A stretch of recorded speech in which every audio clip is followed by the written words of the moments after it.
to Agile for Humans. Our goal is to bring humanity back into the world of software delivery with Agile values, principles, and practices. We gather top Agilists from around the globe to share insights and help you grow as servant leaders in your organizations. We seek to open minds, change hearts, and deliver value into the world.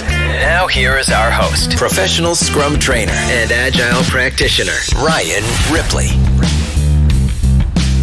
Hey everybody, Ryan Ripley here. This week's episode is actually the recording of a live interview I did with Aptera on their great show Aptera Live. It's available on YouTube. They do these neat shows every month about different technical topics. This month they asked me to come in and talk about Fixing Your Scrum, Practical Solutions to Common Scrum Problems. Many of you know that's the book that Todd Miller and I have been co-writing for the past couple years. Well, guess what? It's out. And so on January 21st, it became officially available on Amazon. We're really excited about this, super proud to finally have this done. We're getting some really great early reviews. But anyways, I answered a bunch of questions about what's it like to write a book, some different Scrum topics, and a few other extra things in here mixed in as well. So hope you enjoy this interview. If you like, please be sure to leave a review on iTunes. Your reviews, your 5 stars, they all help us get the word out about Agile and Scrum and all these great things. Check out the book. It's available on Amazon. Hope you enjoy it. But anyways, here's the interview. Let's check it out.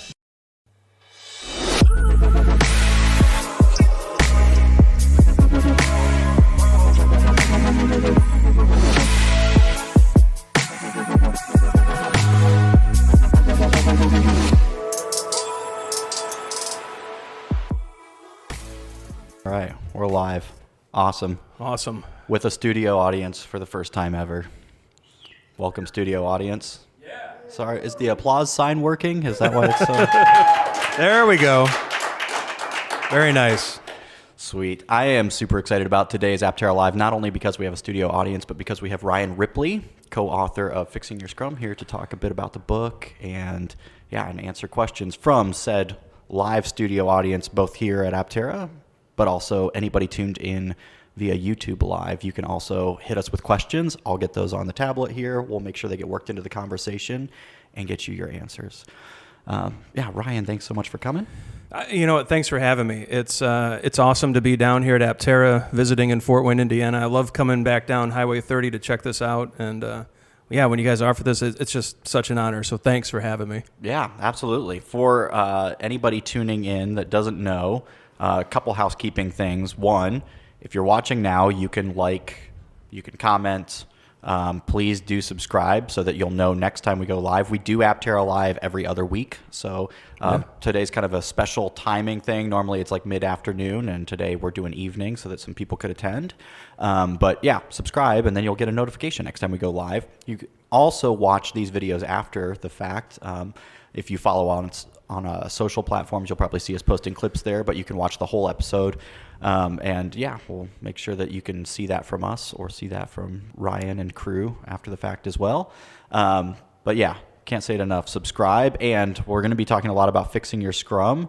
It is out now. It's not quite rolled out to like Barnes and Nobles and things like that yet, but...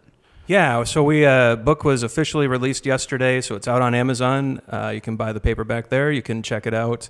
pragprog.com for the digital copy, and buy it, read it, tell me what you think. I just hope it helps people. So We'll see how it goes, right? Yeah. A little bit about you, again, for maybe people that don't know. Who's Ryan Ripley? How'd you get into how'd you get involved with this whole Scrum thing? Yeah, it's been a wild journey. Like over the past 20 years have been like really building up to this moment. And so I started out as a Java developer. So I really loved programming and got into it pretty much straight out of high school. I had a very short college career and then needed to get a job after college wasn't quite right for me at that time. And so I went right into programming and just really fell in love with it. It made sense. I loved solving problems, and I did that for a number of years.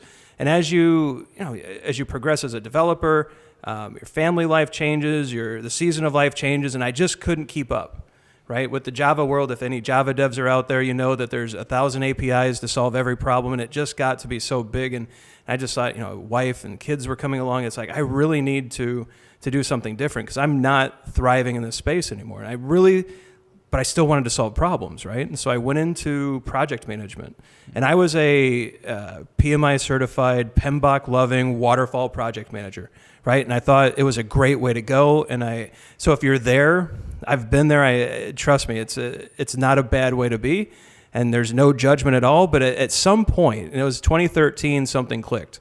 I was successful at what I was doing, but I wasn't always happy the way it had to happen, right? It was, it felt like you were pushing people too hard. You were taking away weekends, and at some point the guilt steps in, and I wanted to find, like, is there a different way? Could we do something different? You were tired of being that project manager. manager. That's not the fun. Any PM out there right now is going, that's not fun. Yeah. But you have to get results too, and it's a results-driven world, and I firmly believe we're here to deliver. But I wanted to see if there was a different way. So in 2013, I took a class with Ken Schwaber, one of the co-creators of Scrum, and I was blown away. It was a way to kind of humanely manage work. It was a way to bring some joy back into the development teams, and so I came back as a project manager with some different tools in my toolkit, and I started outperforming my peers. Like, our projects were delivering sooner. People wanted to work on the projects that the teams that I was working with were on, because we were doing things in a different way, and that got me promoted into management, right? So I fell into that leadership trap and went ahead and became a manager, a director, worked my way up through the Fortune 500 into leadership roles, and then quit one day. Right, it was weird. I was sitting in that seat, and for me, I think when you make it is when you get a door to slam, right? That's when it's like, I have made it in a company. I can slam the door, and I can, like, kick back and look out the window. And I had gone into my new office, and I kind of closed my eyes for a minute. I blinked, and I had this moment where I was fast forwarding 20 years. I was like, I don't want to I miss teams. I love working with teams, and so I quit that.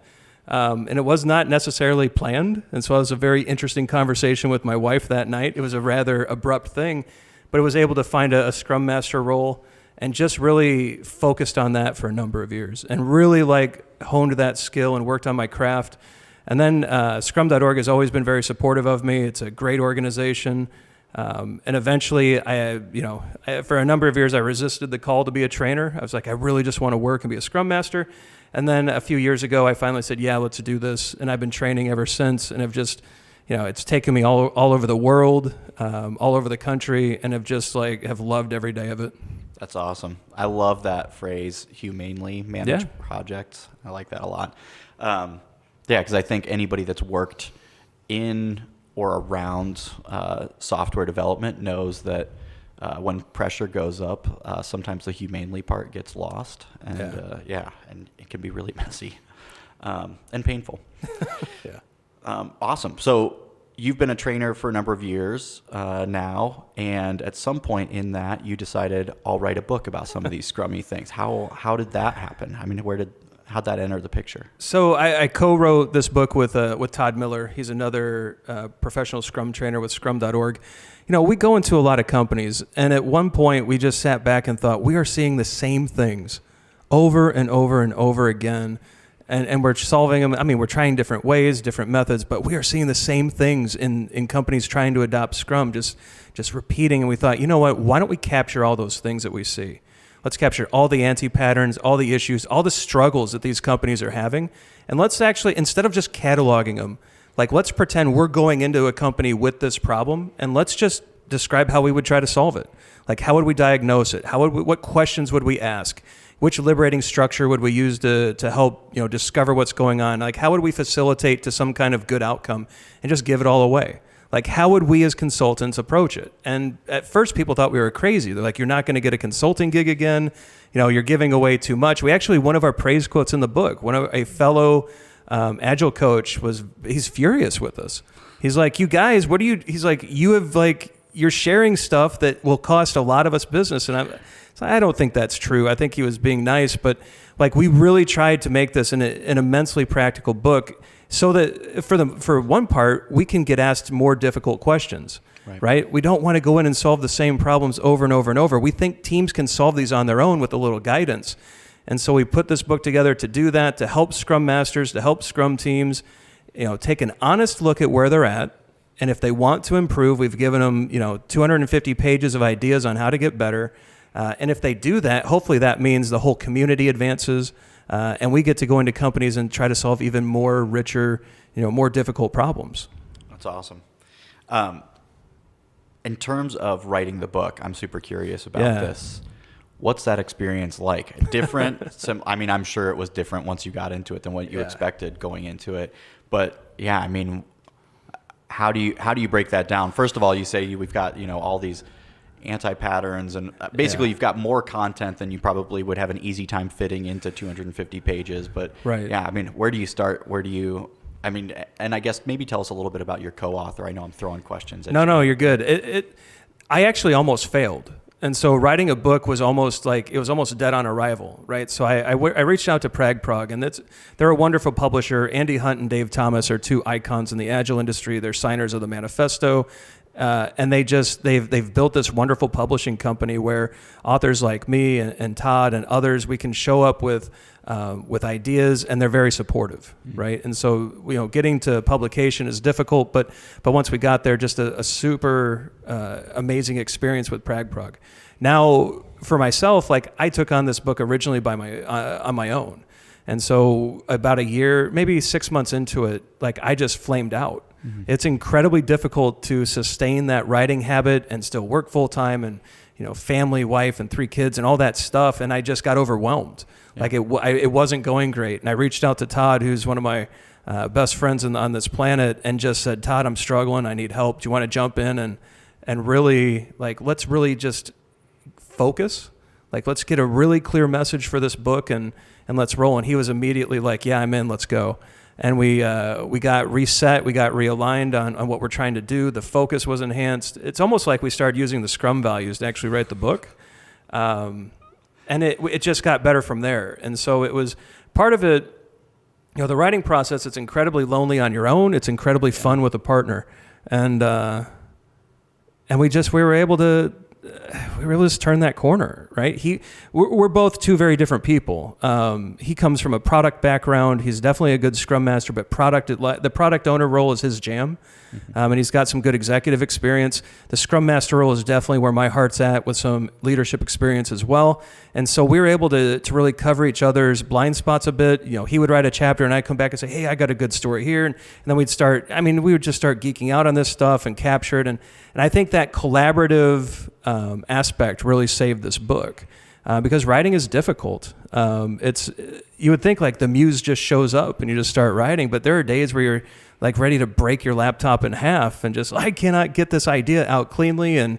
But having a partner like Todd to really help, we would soundboard off each other and just really support one another. I think it worked out better. We actually ended up using Scrum to write the book. So we had a Trello. I want to hear more about that for sure. Yeah. I'm imagining setting sprint goals for a chapter. We actually did have a sprint goal per chapter, and we set it up as a story map. Here's what we want to accomplish with each chapter, right? And but we set up a Trello board. So we went into Trello. We're here's all the chapters we need to write. Here's all the stages they go through. Because even when you write a chapter, right, you're not done. It goes through technical edit, goes through copy edit, it goes through all sorts of revisions, and then they do a separate editor for punctuation, and just revision after revision. It's like you write it once and revise it 1,000 times, and we needed to keep track of that. So we would move the card for each chapter to different stages, but we ended up working in week-long sprints. What are we going to get done this week? How are we going to work together? How are we going to collaboratively get this next chapter across the finish line? And that level of transparency really helped too, because then our publisher could see where we're at. They could see what we needed. It actually changed the game. I think those two things, making the work transparent, which is just good practice, right? It's just something we ought to do anyways. But then having a good writing partner to really help, bring this book home. I think those were the two things. The final one, you'll see Dawn is on the cover as well as our editor. She's amazing. Dawn, she made Todd and I sound far more intelligent than we deserve. We would give raw ideas in the manual. I wish we should actually publish a raw chapter and then show what Dawn did to it. She deserves a lot of credit. She made us sound great and really took our ideas and refined them into some really nice, elegant paragraphs that I'm proud to say that we get to take credit for, but we had a really awesome editor as well. But the whole process, I mean, it's a wonderful experience, but man, there are days where there were many days where Todd and I would text each other going, why did we sign that contract? So, but to tie that off, I mean, we just signed another deal. And so we'll have it. We're starting another book. And so it must not have been that bad of an experience because we're right back at it. You're in for another sprint. We're in for another sprint. That's awesome. Very cool. Very excited to see what comes next. We've had, I think, at least one advanced copy kind of made a little bit of circulation here. And John Fazzaro, our Agile coach, posted a bunch of his notes from going through it, which, he kind of posted those in little blocks. And so you could see people in Slack reacting even just to his observations and things like that. And so I know there's some excitement here. I'd love to get into some of your biggest takeaways. Were there, I guess, when you started outlining the book, you probably had a good sense of what you wanted to say, but I'm curious, as you started writing it, were there any ideas that sort of emerged along the way, sort of in that, I don't know, how much refinement was happening along the way? Yeah. And I'm curious too, were there ideas that you started out to get in the book and then realized maybe that one doesn't make the cut, or that one doesn't, it gets shoved out to make room for something new or something more important? So, yeah, we definitely started with an outline, a good idea of what we wanted to do. But then what we found is that, and this was a neat side effect of writing the book, I think, is that as you write these ideas and you get them out, your ideas get refined as you go. And I don't remember where we were. I think Todd and I might have been in Germany for a Scrum event, or Scrum.org event. And we were sitting down at dinner after a long day, and we had this realization. We were talking about the Scrum Master chapter, and we kind of got stuck because he and I have some extreme views on this. Like we really put a lot of responsibility on the shoulders of a Scrum Master. And finally, we're sitting there having dinner, and I don't remember who said it. We might have helped build this idea, but finally, at one point, we're just like, you know what? The majority of these anti-patterns in the book are the result of a Scrum Master not doing their job.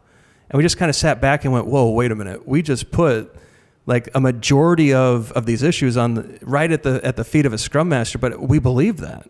And that really changed the way we approached the chapter. It was like, look, Scrum Masters, you've got to be on your game. You are honing your craft constantly. You are a linchpin in this Scrum team. If you are not removing organizational impediments, if you're not fulfilling your 3 levels of service correctly, if you're not on your game, a lot of things fall apart. And that really, that kind of shift in our thinking, because we really hadn't thought that before. I think another one was the sprint goal. I think that is one of the most underrated and misused or underused aspects of the Scrum framework. People seem to think this is like an optional thing. Yeah. It's mentioned 27 times in the Scrum Guide, right? I believe it's one of the most referenced aspects of Scrum in the Scrum Guide as it sits today. It's clearly not optional. And the way that, and what we wanted to do is come up with language that really made it clear that, this sprint goal is important. You really need to set, directionally, it tells a development team why they're doing the work. Yeah. But that's not enough, because that's in every book, that's in every podcast, that's in every video. We're like, how do we take this further? How do we actually refine this point into something interesting? And finally, we said, you know what? This is how you connect to your customer. The sprint goal is how, and for those out there that aren't, a quick description of the sprint goal. Every sprint, we try to have this this larger vision of what we're trying to achieve, this outcome that we're after, so that we can stay focused as we work in a sprint. And what we realized was, it's not enough to say it should be written in terms that a customer would appreciate. It's not enough to say it's outcome driven. We really decided we had to say, this is how a development team, this is how the people doing the work stay connected to the needs of a customer. And so if the sprint goal does not really evoke that kind of feeling between the dev team and the customer, it's not good enough. Try again. And that really and we started using that with our teams that we coach and in our classes, and it really forced teams to realize, yeah, this is important. This is how we prevent apathy on the dev team. This is how we stop dev teams from just chopping through features and delivering things they don't even know why. It brought purpose, which is incredibly important, purpose back to the work of the dev team. And that was another one of those offhand comments that we made that actually turned out to be something totally different than what we believed prior to writing the book. Yeah. I will say, having attended training with you in the past, it was my second time going through Scrum Master training last year, and we had a pretty large group from Aptera going through that. And sprint goals stuck out not just to me, but to a number of other people there that had been through Scrum training in the past, because I think everybody experiences this, that when you're first exposed to Scrum ideals, which might not even be through much formal training, you hear a little bit here, you hear a bit there, or somebody else on your team says, hey, we should start doing this, and you start trying to practice it before you've really understood a whole lot of the theory behind it. Sure. You start to experience anti-patterns or places where Scrum seems to kind of fail you, or like, oh, well, it doesn't really account for this or that or the other thing. And there's it's a framework, right? There's meant to be some flexibility and some interpretation. I feel like sprint goals is one of those things that very few people latch onto in a first pass or a first practice of Scrum.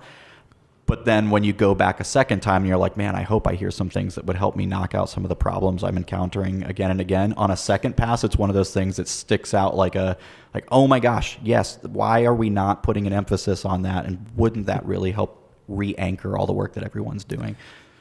Yeah, I'm really glad that stood out in the class we did. I mean, it's just so directionally important, right? I mean, with the sprint goal, not to turn this into like a sprint goal discussion, but I mean, think about what happens when you set the outcome you're after in advance, and then disruptions happen, or work comes in from the side door where, hey, this is now more important. You're giving your teams the opportunity to say no, right?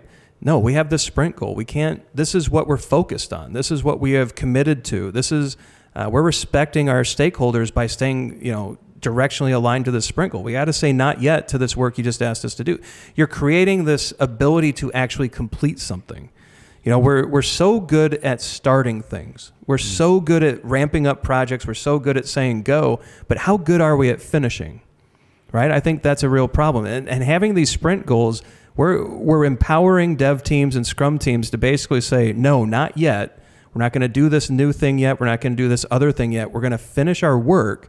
We're going to deliver something. We're going to get feedback and then see if this thing that you're trying to distract us with is actually valuable. And I think that alone is one of the most powerful things you can hand to your teams. The ability to say no, or at least not yet, and let them just focus on completing their work. And you get that for free through a sprint goal. I think that's just an amazing benefit. Yeah, I want to kind of give the folks that are here and the folks that are watching online a chance to ask some questions as we've got you here. So while we kind of get set up for that, I want to give you the chance. Besides sprint goals, what are things that stick out to you, I guess, either things that seemed like we got to get this in the book, or things that when you're going back and you're doing retraining or a second round of training in a company, you're like, this is one of those things that I know is going to answer some questions people have about their first pass or their first attempt at running Scrum. Yeah, I think what we had to get into the book, like what Todd and I were both passionate about, is this idea of clarifying and refining the role of Scrum Master. This is really a Scrum Master book. But what we really wanted to get across is that Scrum Masters, you have the ability to change your company's culture. But you have to get out of the Scrum team. And I don't mean quit. I don't mean leave the Scrum team. What I mean is go out in the organization, make friends, work with finance, work with HR, work with legal. If your focus is only on the product owner and the dev team, and if you're not venturing out and actually helping other parts of the organization change, you're setting yourself up for half of the impediments in this book. And we really tried to hammer that in and really make sure it was clear that your job is to work in the organization as well. We don't need, this idea that Agile coaches work in the organization and Scrum Masters only work with teams. I mean, that's just such a terrible myth. It really undermines the value of a Scrum Master. I mean, the Scrum Master should be working with all aspects of the company, because one of the dirty secrets of Agile transformations, right? And we all run into this in the industry quite a bit. They just send IT to training. So we get a bunch of IT teams showing up to training classes, and I'll ask, like, where's HR? Where's finance? Where's legal? And the IT teams are like, well, why would we invite them? It's like, well, because you're about to change the way that you work, and that's going to collide directly with the way they work. Absolutely. Yeah. And plus, I mean, on a Scrum team, it's cross-functional. It's self-organizing. There's no more business versus IT. There's no more us versus them. Your business people work hand in hand with IT, with with DevOps, with legal, with HR, with finance. I mean, we're all one team delivering an outcome for a customer. There's no more us and them. I mean, we all have to be in this together. So I think the big one was, getting that Scrum Master, get a little uncomfortable. Go learn some, for me, I have a programming background. I love the Scrum Master role, but I went and got business degrees. Like, I really wanted to be able to speak to business people correctly in a coherent way, to read a balance sheet, to understand the pressures of budgeting, just so that I could go and intelligently speak to them about the benefits of Agile and Scrum. If I don't do that, we're gonna butt heads constantly when we're trying to, drip funding versus annual planning versus, all these things just start colliding, and half the book emerges, right? Yeah, absolutely. I guess, again, this is sort of a which thing do you want to talk about sort of question, but when it comes to anti-patterns, what's the anti-pattern that you see occur most often, like 1 year, 2 year, 3 years into companies adopting Scrum? Yeah, there's so many of these that emerge. I think, so one is just, I could talk about sprint goals all day. I'll get away from that one. But I think one of the larger anti-patterns that we see happens with the product backlog. And this is really Todd's jam. He'll be happy we talked about this. It's the product backlog is just unruly. This turns into like this warehouse where we store every idea everyone has ever had ever. And it's, I do a keynote where I'll get up on stage and I'll ask a question. We're at a Scrum conference, so it's a silly question. All right, who here has a product backlog? And all the hands go up and everyone gets excited. Yeah, I've got one. Way to go. I win. And I'm like, all right, leave your hand up if you have an item on your product backlog that's older than 6 months. I was like, yeah, we're still there. They're all happy. Their hands are up. And I'm like, well, how about 1 year old? And they're like, oh, wait, this isn't going to be good. And so like the realization sets in that I don't want my hand to be up. Yeah, but high score doesn't win. No, we're going for golf scores, not basketball scores. And so I'll ask, 1 year, 2 year, 3 year, 4 year, and the record's 9 years. And so I actually stopped the keynote. I asked the staff to bring the lights up. We got a microphone to this guy, and he's all excited. Yeah, it's 9 years old. I'm like, this is not good. Like, this is not something you want. And I'm like, and I actually asked, I'm like, sir, let me guess, you're in finance. And he goes, well, yeah, how'd you know? And I'm like, this is a mainframe change on one of the systems, isn't it? He's like, how'd you know? And it's, well, I've worked in this space, and I know that and so he talked about it a little bit, but at the end of his description of what it was, he said, but we have to do this. And I was stunned. I'm like, sir, it's been 9 years. You're never going to do this. Like, this change will never happen. He's like, no, Ryan, but it must. I'm like, it's been 9 years. And finally the light bulb went off for him, but like these unruly product backlogs and these unrefined product backlogs and just like this whole, like this idea that it's got to contain everything forever, like these should be minimal but sufficient, right? Here's the 20 things we think we're going to do, these are magic numbers, right? Go with what works for you. But how does a development team or a product owner or an organization for that matter even keep track of 200 items on a product backlog? How do you keep them refined and relevant? And then what happens when you have a sprint review and new ideas come in from your stakeholders? Where do those go? Do they just get crammed on the bottom? And so it just becomes one of these really weird situations where they're trying to create or recreate this idea of the old school requirements document, right? They want their old requirements documents back, so they create these massive product backlogs. And it's like, no, part of good product ownership is deletion. Right? You want to delete these things you're not going to do because new ideas are going to come in, and this is low value stuff. And I think that's one that pops up with every new team. It pops back up on the first, second, third pass. There's this horrible fear that we're going to, what if we delete a really good idea? And I'm like, you know what? That would be an amazing thing, because guess what? If you delete a really good, promising, important idea, guess what's going to happen?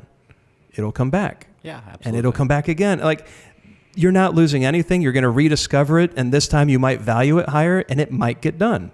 But again, I get back to the Scrum values. How does a team focus on a product vision that is supported by a product backlog with 1,000 items on it? I don't think you can. The cognitive load alone, like your brains just start to melt a little bit. It's like, and then despair sets in. We're never going to get through all of this. It's never going to get all done. And yeah, that one is really, it seems simple, right?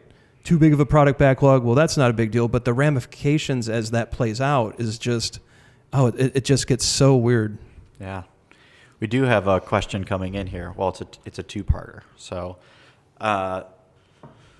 So this is from Luke. He says, we've recognized distributed teams are going to be more common in the future. We've already started looking at different ways to work remote and engage teammates who aren't physically in the office with us. And a couple things we've tried are treating the whole team remote if there are remote teammates. So we've also done creating team pods that have like an open Zoom bridge. So the whole team is on that throughout the day, whether you're in the office or whether you're remote. Yeah.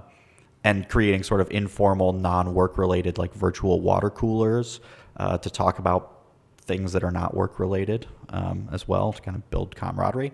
So 2 questions about that. One, what are ideas you've seen prove successful in facilitating, building, or engaging distributed teams? And 2, it's really easy for remote retrospectives to quickly feel stale.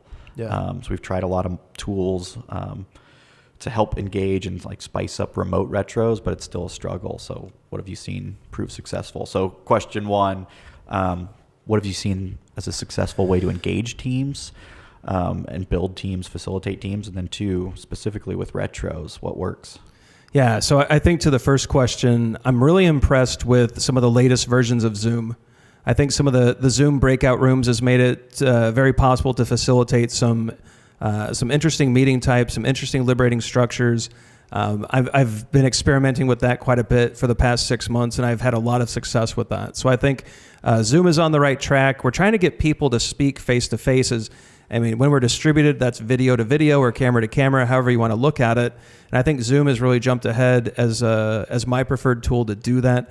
But I think we're trying, the issue with distributed teams, I think one of the big issues is transparency of work.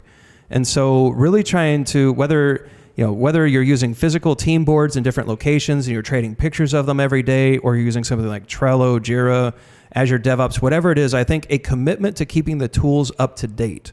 Like that's got to be like one of the prime directives of a distributed team. We all agree that we will in real time update these tools so that the progress and the state of our work is transparent. There's probably some other policies that need to exist as well, right? We need frequent check-ins of work. You cannot sit on code for a day or two. You really need to be checking in small frequent changes over and over and over so that other people can see the progress and what's happening and really get in there and help as well. I think there are now some really nice remote IDEs, some code editors that allow for pair programming across distances that I think have become really important. I still think pair programming is very possible over video using these new IDEs. I think that's interesting. To the second question about retros, I'm a big fan of David Horowitz's work at Retrium. I think he's got a great tool for retrospectives. I highly recommend you check out David's work. I also think this is a difficult space. Like a retro is kind of this intimate moment for the team where they're really talking about their struggles, their fears, their challenges, working together as a group. I think if I were in this person, I think it was Luke who asked this question, maybe have a retro about how we retro as a team. Like go meta for a retrospective and ask the team what could work, what could be beneficial. Maybe check out Retrium. I'll give a third tip here. So Mark Kilby and Johanna Rothman have written a brilliant book on working with distributed agile teams. I cannot recommend it enough. I think it's just, they've taken a very deep dive into this topic. They've got some good recommendations as well. So hopefully a few of mine have helped, but if all of mine have fallen flat, Johanna and Mark will certainly help pick me up. Awesome. I want to extend an invitation to our studio audience here. If you have any questions, just throw a hand up and we'll either have you come up here or I'll reiterate the question. We'll figure it out. And then a reminder, if you're watching live on YouTube, you can also ask questions there in the chat box. They will get back to me and I'll make sure that they work their way into the conversation. And whether you're watching live or watching this after the fact, hit the subscribe button. A simple Google of Ryan Ripley will help you not only find the book on Pragprog, where you can download it digitally, you can purchase paperback on Amazon, and then it'll also be rolling out to Barnes & Nobles here in the near future, next month or so. But there's a couple other ways you distribute content as well, right? You've got a podcast. Yeah, so the Agile for Humans podcast is, I think it's still the largest Agile podcast on iTunes. The book is now a new channel, ryanripley.com, at Ryan Ripley on Twitter. I mean, if you want to talk about Scrum and Agile stuff, like if you initiate the conversation, just be warned, I can talk about this forever. So, I mean, but if you want to chat about this, if you have a question, if you want to talk about classes, whatever it is that's on your mind, reach out.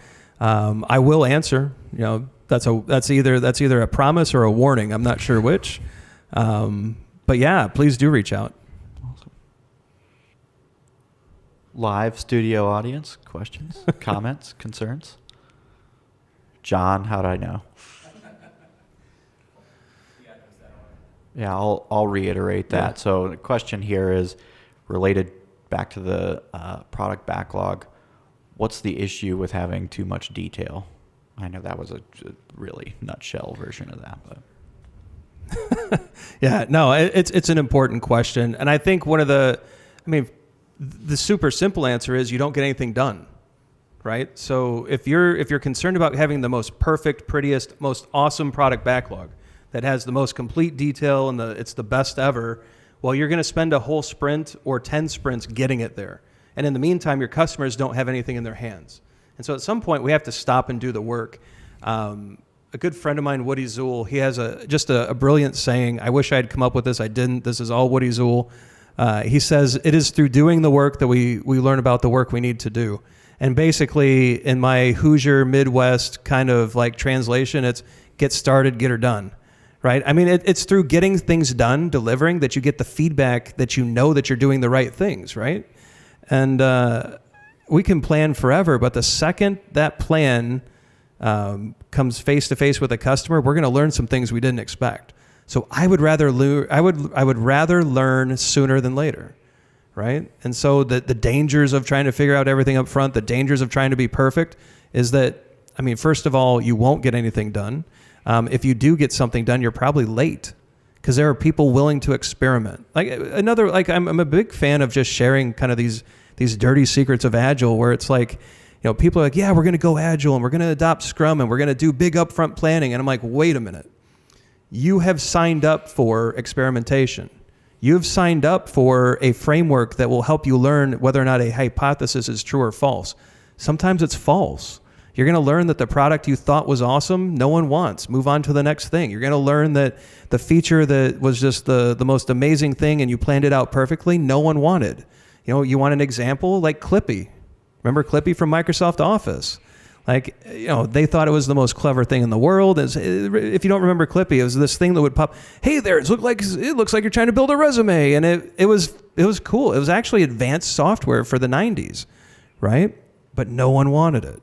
And if they had just like built a little bit of it and tried to get some feedback, they would have prevented millions of dollars in waste. And so, I mean, there's just so many risks. I think the further away you are from customer feedback, the greater risk you're taking on in your project. And so if you're trying to figure out the best plan up front, you're taking on enormous risk every step of the way. Does that make sense? Does that help? When do they stop? Yeah, so the question is, when a team is doing product backlog refinement, the question is like, when do they know to stop? And I think the moment they know that they can stop is when they have a reasonable plan to get the first few steps going.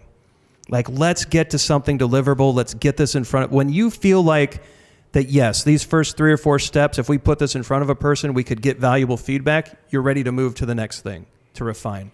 It's small enough to deliver. It's well understood enough to get something out, but it's not perfect, and it never will be. That's the whole thing. Like, even like publishing a book. Like, I was flipping through it the other night, and I'm like, wow, I wish I had said something a little different.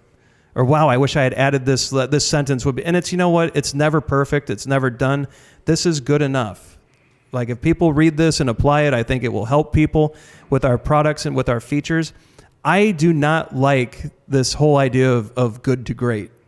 Like, this will be, maybe it's controversial. I think great is the enemy of good enough, right? Let's get something good enough out there. Let's actually finish something, because the majority of the world is terrible at finishing things. Let's be better. Let's finish something. Let's get it out in the world. Let's get the feedback. And when it's good enough, when people are using it, when they're happy, let's move on to the next thing. We don't have to be great. It needs to be good enough, minimal but sufficient, right? And let's do the next thing. And that means we experiment, we try things, we learn. Sometimes we fail, but we deliver. Like, first and foremost, I feel like I don't want to go into rant mode too much, but I think there's a few different types of Agilists in our community, and some of them are more of the, we're going to coach through these things, and and there's a great place for them. I think they're very valuable, but we're going to talk through everything. We're going to coach through everything. We're going to, it's more of this theoretical stance. I'm more pragmatic. Like, I believe delivery first and foremost, and then let's get good at the Agile stuff. Let's get good at Scrum, but we have to ship, right? We have to ship. And the more you want to plan, the further you get away from shipping, the more uncomfortable I am with the risk. But Ryan, how will our estimates be good? Estimates are, okay. I see what you just did. No, so estimates, right? They're never good. They're never right. They're a planning tool. And each and every sprint, we're going to learn something. And after each and every sprint, you're going to update your forecast. It's just like the weather, right? I keep looking at my phone. It's like, wow, is it going to be snowing when I drive back to Valparaiso on Friday? Yesterday it was yes. Today it's no, right? The estimate changed. The forecast is different. Software is the same thing, right? Just because we thought this initiative was going to be 12 months, by the way, if you're trying to plan 12 months perfectly, good luck. But just because we thought it was 12 months and it turns out to be 16, but customers are happy and the value's high, that's a win. Like, you learned something really awesome, right? And if you really want to get good at estimates, like, maybe this is interesting to people. Like, a lot of people set up these workshops. Learn how to estimate better. These are garbage. All right? I do not believe in these at all. If you want to get good at estimates, understand what an estimate actually is. Actually, George Dinwiddie just published a really good book, software estimation. Check it out. I'm going to distill some of it for you. An estimate has 3 pieces to it.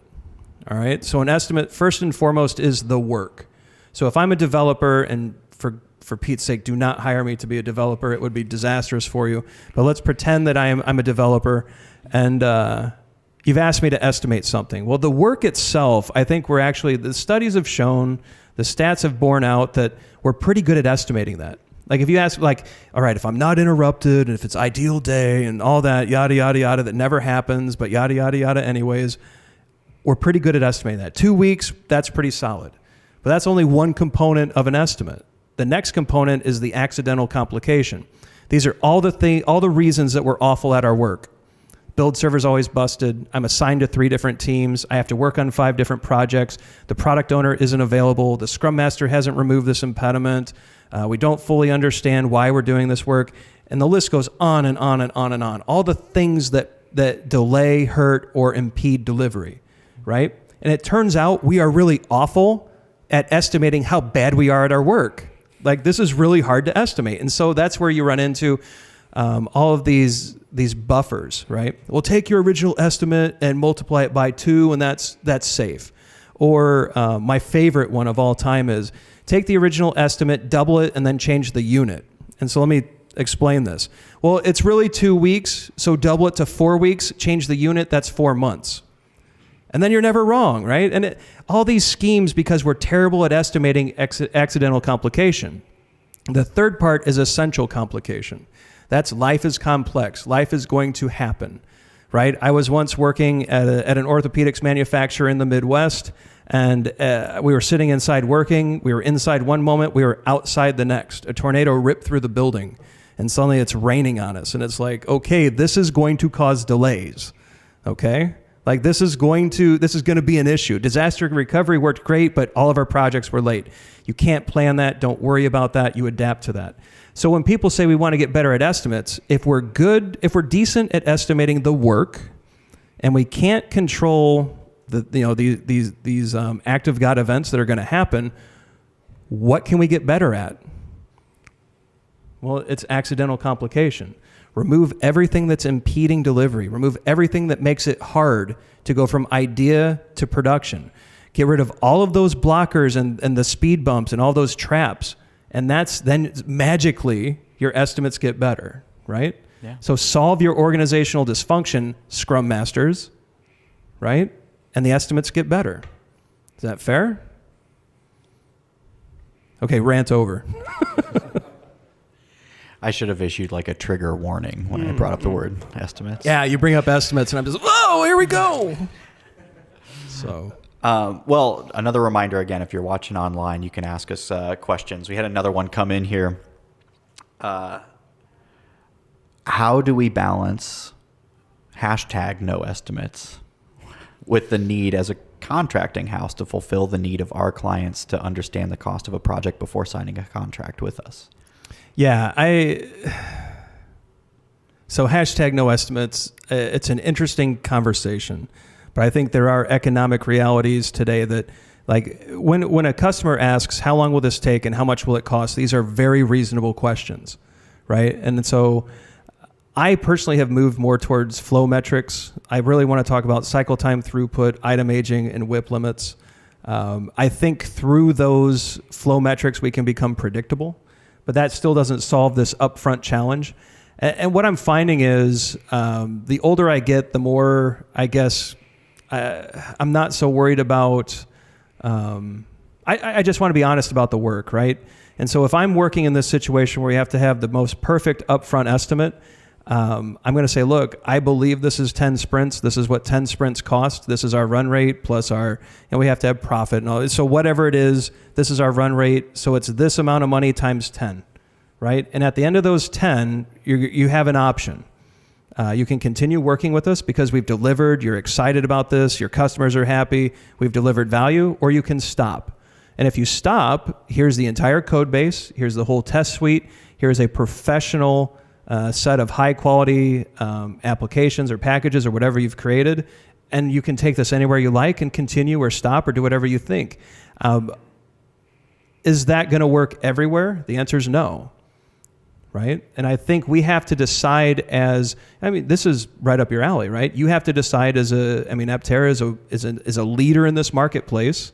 You guys do great development work, and you have to, I'm sure you're balancing this all the time too. But for me, it's, this is what I can honestly commit to, right? I can commit to these. And if we get done in 8 sprints and you're happy, don't pay me for the last 2, right? You get to walk away with spending less, still getting high value. Everyone's happy.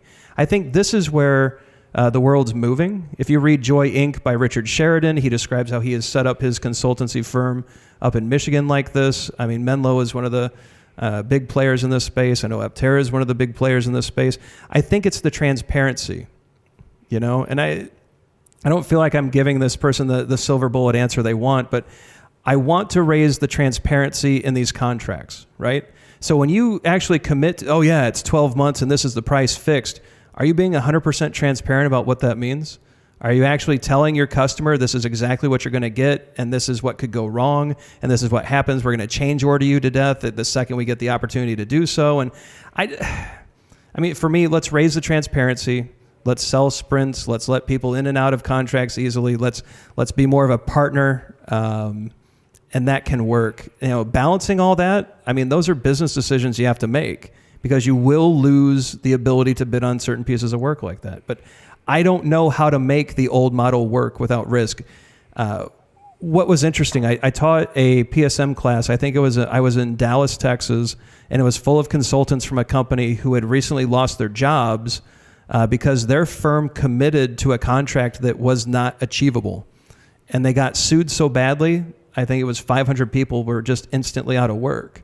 Like, it's very risky operating this way. And I really hope we increase the professionalism in our industry. I hope we move to this more transparent way of working because so many of these projects, like Indiana, like the state of Indiana had to sue a major software provider within the last 10 years because a contract didn't work out. I think we all remember, if you live in the state, there was a major three-letter acronym company who basically invented computing that messed up badly, and it was ugly. And I hope we move away from that.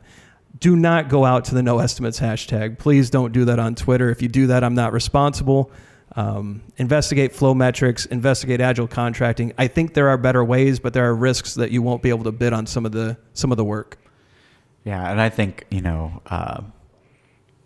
I couldn't agree more. I won't speak for Aptera. I'll speak for myself. I think what we've figured out is you can predict things like, hey, this is what your spend will be with this size of team, and we know roughly what velocity of the team that size is. We know from some past experience, if you're trying to do this, this, and this in a product, that's somewhere between this much time and this much time with a team that has that velocity. So let's just agree it's worth investing that much to get most of the way through this. We'll evaluate along the way, and we share responsibility together for making sure that that budget and that time gets spent to bring you the most value. Well, look what happens to the relationship when we're in this adversarial contractual position, right? Let's say, C-Ray, I've hired you to build a website for me, and I am expecting this price on this date, or else you're in breach. We're no longer collaborating, right? We're now in this offensive, defensive stance, and that just poisons projects. Like, I really hope the industry moves away from this kind of thinking that, this contract is supposed to control complexity. I'd rather control complexity through transparent work delivered frequently. I'd rather know up front that what I've asked for is actually more complicated than originally thought, and that gives me options to change direction. I'd rather have a partner rather than some combatant that I'm going to end up in court with, or, I hope we go there. We'll see how things. I think the trend is moving in that direction, because I'm terrible at predicting the future. I don't know about, if I could predict the future, I'd buy a lotto ticket and buy an island. Like I wouldn't be on this video. We are so bad at trying to predict the future, and these contracts can go. Rant over. Let's move on. Open it up again to the audience here for questions or comments or concerns. And remind, if you're watching either live on YouTube or you're catching up with us after the fact, to subscribe to Aptera's YouTube channel so you'll know when we go live again, and so you'll know when we post other videos. And go check out this book, Fixing Your Scrum. Check out some of the other content that Ryan produces. If you like the conversation that's happening here, this conversation keeps going after this broadcast. And if you don't reach out with a question now, but afterwards you say, why didn't I ask X? Yeah. Reach out. Find him on Twitter or any number of other channels. But I'll only answer it if you subscribed to the Aptera channel and hit that bell so you get all the alerts. So if you do that, I'll answer the question. He'll be checking. Every one of them. Yeah. Well, I, for one, am glad that you can't tell the future, are not on an island, and you were here with us this evening. We'll give you guys another minute or two. Anybody raise your hand and interrupt me. Otherwise, here we go. Before I start the closeout, Jessica. Just real quick, Tyler. Cool. Yeah. So the question is around, as far as the sprint review, avoiding it drifting into a demo, and really how can everyone just make that into a better event? Is that fair? Okay. So a demo is a small part of a sprint review. Let me step back in case you're not familiar too much with Scrum. A sprint review is an opportunity to take a look at the work that was done during a sprint. And the Scrum team attends, stakeholders, subject matter experts, customers. Anyone interested in the outcome of the product is a potential attendee of this event. And so what usually happens, like one of the big anti-patterns we talk about in the book, is that this drifts into a demo. Well, we're just going to show the work, and then everyone can applaud, and we go have lunch and move on, right? And that's a really horrible sprint review. Like, that is not valuable. Like, that is totally antithetical to the purpose of the event. What we're trying to do with the sprint review is really have this collaborative working session between the Scrum team and the stakeholders and those people interested in the outcome, to learn more about how the product's doing in the marketplace, to hear about how budgets are doing. Can you imagine talking about budgets in front of developers? Isn't that crazy? But actually, shouldn't a developer know that every time they touch a keyboard, they're spending someone else's money, and actually hold themselves to a higher bar to have more accountability, thinking that, wow, every time I write a line of code, I've spent someone's money. Am I spending it well, right? How about having a conversation during the sprint review about how the product's being used? How's the revenue looking? What's the forecast of features that are coming? Like, or even the devs saying, look, this sprint was really hard, and explain to the stakeholders like the difficulties behind the technology, and see if there's options and different ways to approach it. This is a collaborative working session. The purpose is to get the latest and greatest information about the products, the markets, possible feature ideas into the product backlog, so that we go into the next sprint with the best information possible, so that we know exactly what we need to build, because we're so focused and aligned to the customer, and we get that through that event. And so part of it is just knowledge and training. I think so many product owners, and for that matter, Scrum teams, just believe a demo is the way to go. But once we explain to them that, no, it's so much more, let's set an agenda. Let's have a Scrum Master partner with a product owner and really figure out, are we actually prepared? Product owner, do you have your budget ready and can you present it? Do you know what the next few features you're expecting to release are? Do you know what some sprint goals it could be? Even, we don't want to plan too far ahead, but can we give a preview of what we're thinking? Can we reiterate the product vision so that everyone's on board? Can we take a look at this product backlog and see if it's the right product backlog for the current situation? And like all of those discussions, like we can prompt as Scrum Masters, the product owner to be prepared and then tee up these conversations as we go. And as you do that, I think what you'll find is the demo is just such a small piece of that whole discussion. And in fact, you'll actually hear, and I've seen this a number of times in the past, where the stakeholders are like, no, skip the product. Like, we want to talk about the future direction. We want to talk about these market opportunities. We want to talk to the dev team about how the product's being used today and to see if new things are possible tomorrow. It's a very rich conversation, but it takes intention to get it there. I think a Scrum Master being a solid partner to a product owner is a great first step. It's awesome. Question answered? Addressed? We see a thumbs up. All right. Any other questions, thoughts? Yeah, so the question is around these development teams who have basically turned into backlog lumberjacks. That's a phrase from Kalpesh Shah. He gives a really cool conference talk. I'm sure that it's available on YouTube. Check it out. Kalpesh Shah, he coined that term. And I think the question is 2 tips to get out of that mode. And I think connecting the developers back to the why is so essential. I was working at a startup up in Chicago, and I remember there was a really cool story told about, there was this dev team that was unsure why they were doing their work.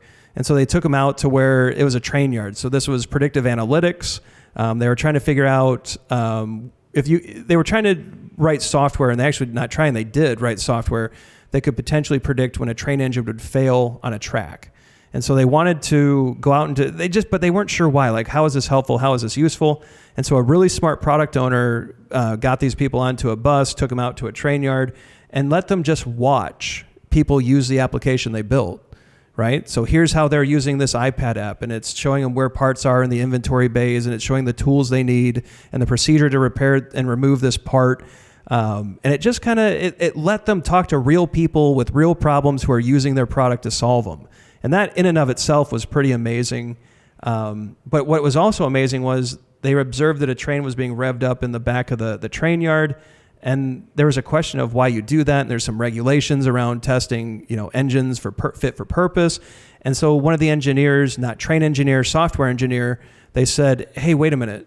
We have data of all of your trains under load. If we could bundle it up into a report, could you not waste the fuel that you're wasting right now on putting this, train on basically a dyno and revving it up? And the answer was yes, we had a new product, right? But it was an awesome serendipitous moment. Another thing that comes to mind, I worked at a company here in the Midwest, and there was apathy, and people were just kind of doing their jobs and going through the motions. And so the CEO, this was orthopedics, this was medical device, the CEO sensed that. Very, very brilliant man. And he was like, you know what, I have to combat this. And so at the time, minimally invasive surgeries were brand new. And it was just coming on the market, and the tooling and all of the new products were just coming out. And he went and he had patients with this new technology filmed, but he picked very specific people. He basically found like the all-American grandma, right? This could have been anyone's grandmother, and she's like the matriarch of the family. She's holding she hosts family dinner every week. There was this amazing true backstory of this wonderful woman, where she was like kind of the glue for the family, and just like that bond. Like there's like multiple generations of people visiting her in the hospital, and he had this video made of her hip replacement. Normally that's not interesting, but what was fascinating about this was, we had all just spent months working on this, whether it was IT or whatever group you were in. This was like the company focus. They showed her getting out of bed and walking on day one, which was unheard of in the industry back then, right? Like if you had a hip replacement at an advanced age, like you were in bed for weeks, like you were not getting up. She walked because it was minimally invasive, new tooling, and everyone was just like on fire after that. Like they were just, oh, this is why our work's important. I think if you can get people linked back to that purpose, whether it's taking them to a train yard and showing them how their app's being used, or show them how they just, changed the life of a family. They brought like one of the most important people and is the glue of the family back to family dinner sooner. Like, I think that stuff's really, really important. If you want the science behind all of that, Dan Pink's Drive is people need autonomy, mastery, and purpose. And what I've talked about is purpose, but like autonomy and mastery, give people the ability to level up. Just like the video games. Let us work on our skills. Let us level up. But autonomy means we decide how best to do our work. And fortunately, all these things are built into the Scrum framework, right? But I think that purpose, like if you understand why you're on this planet and what your job on this planet is and how you are trying to impact and change lives, your work the work just becomes joyful and easy, right? Cool. Yeah, I think there's something to be said there for not only getting all the members of the development team together and on the same page.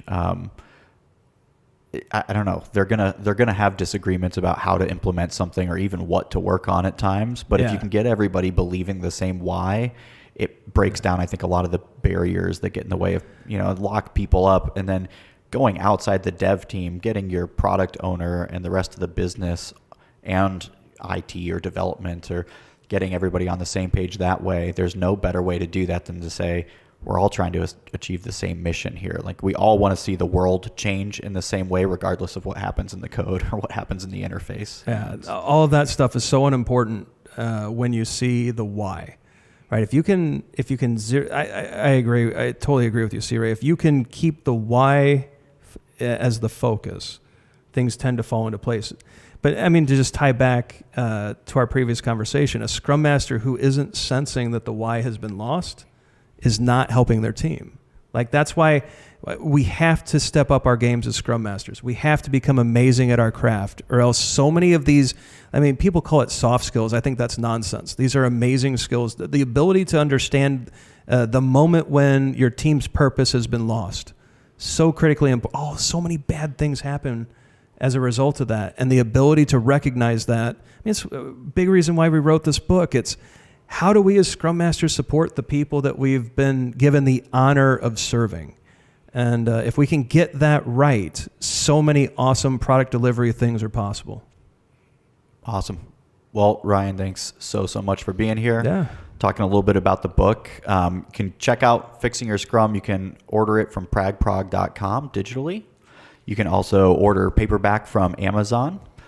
You can find Ryan on his podcast, Agile for Humans. You can find him on Twitter. You can find him all over the web and engage him in conversation.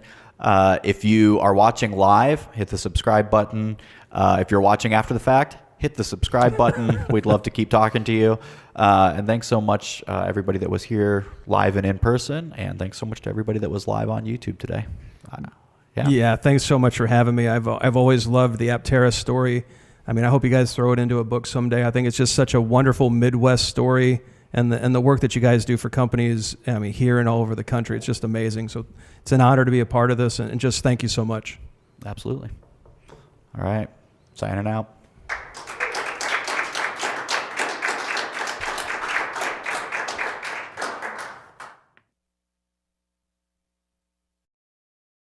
You're listening to Agile for Humans with Ryan Ripley. Learn more at ryanripley.com.